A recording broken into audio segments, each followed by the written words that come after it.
It is so sahaj today that the day of celebration has fallen onto the birthday of Sri Ganesh.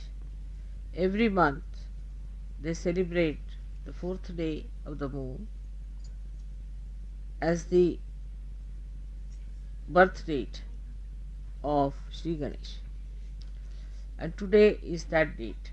Luckily, we are here for the puja of Sri Ganesha on his birthday.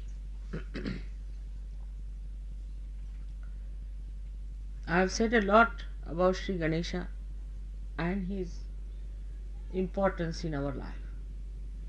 He is the giver of wisdom. But this wisdom comes from our innocence. Innocence that is innate within us. As children, we are innocent. But as we grow, we start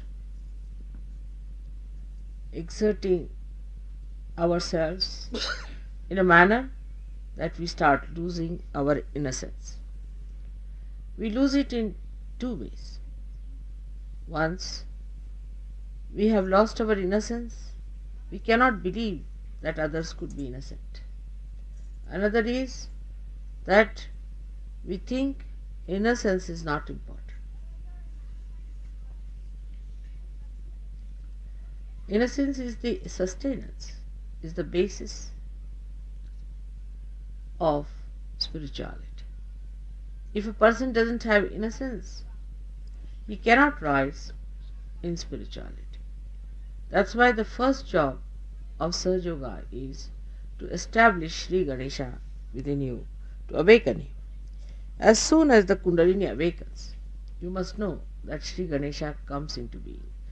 Without his awakening within you, Kundalini cannot be raised. But it could be temporary or it could be a permanent thing. It could be very temporary with people who are not yet adjusted to the new method or to the ways of God's love. Those who have not understood or those who have not gone through those traditions, it is rather difficult for them to establish Sri Ganesha within. At this point, I find there are people who fight with their problems and try to overcome the outward problems and establish Sri Ganesha. But there are other people who are still not there. They start doubting others' innocence. In Sahaja Yoga is a very common failing. I have seen people complaining about others, saying that their innocence is not established. It's the first sign that your own innocence is in danger. Because you doubt yourself, you are doubting others. If you are doubting others, then be sure that you are not going to gain anything. Your job is to look after yourself and not others. And if you start doing like this, gradually in your Mooladhara, there will be lots of these booths that will just jump in and they'll give you more ideas and more ideas of doubting others.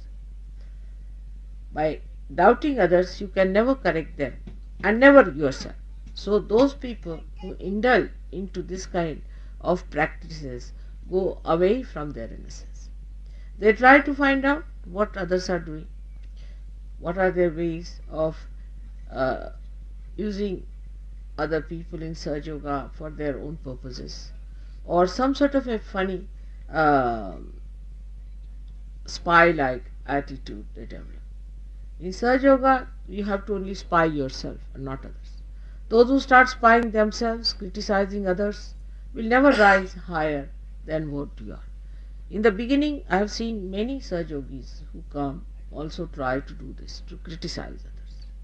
This is the sign of their immaturity, sign of their also poor awakening of their Sri Ganesha. So those who come for the first time should be very careful that still we have to achieve a lot and we should not start doubting others, making remarks about others. Because in innocence, people can be very, very simple, very friendly, but inside their hearts there is no malice, there is no filth.